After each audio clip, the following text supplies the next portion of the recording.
नमस्कार। ये आकाशवाणी पटना है। अब आप अभिषेक दास से प्रादेशिक समाचार सुनिए। प्रधानमंत्री नरेंद्र मोदी ने कहा है कि संसद के दोनों सदनों से वक्फ संशोधन विधेयक और मुसलमान वक्फ निरसन विधेयक पारित होना सामाजिक आर्थिक न्याय, पारदर्शिता और समावेशी विकास की दिशा में एक ऐतिहासिक अवसर है।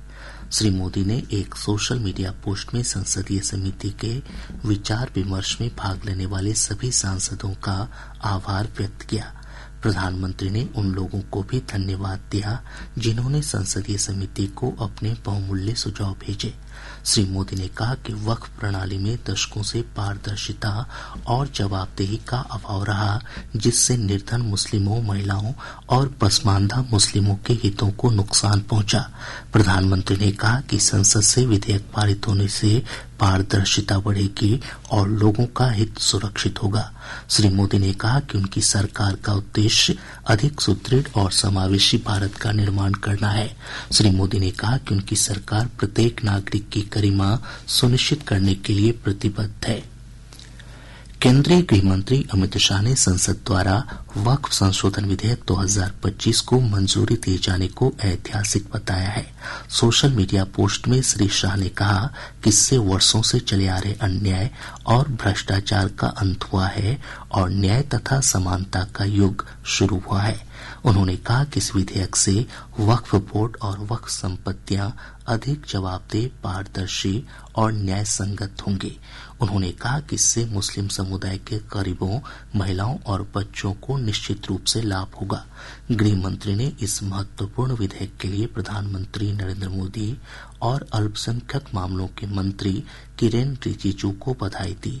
उन्होंने इसका समर्थन करने वाले सभी दलों और सांसदों का भी आभार व्यक्त किया।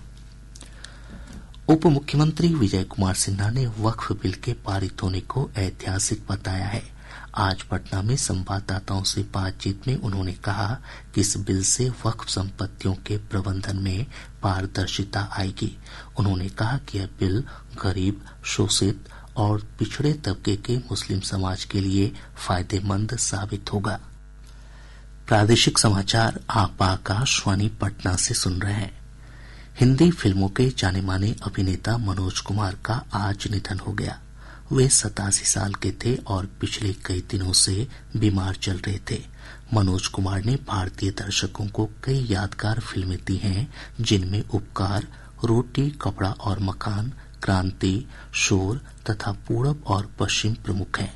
राष्ट्रपति द्रौपदी मुर्मू, उपराष्ट्रपति जगदीप धनखड़, प्रधानमंत्री नरेंद्र मोदी और मुख्यमंत्री नीतीश कुमार समेत फिल्म, कला और राजनीति जगत से जुड़े लोगों ने मनोज कुमार के निधन पर गहरा दुख जताया है। केंद्रीय नागरिक उड्डयन मंत्री राममोहन नायडू ने नई दिल्ली से दरभंगा के लिए एक नई उड़ान सेवा की शुरुआत की।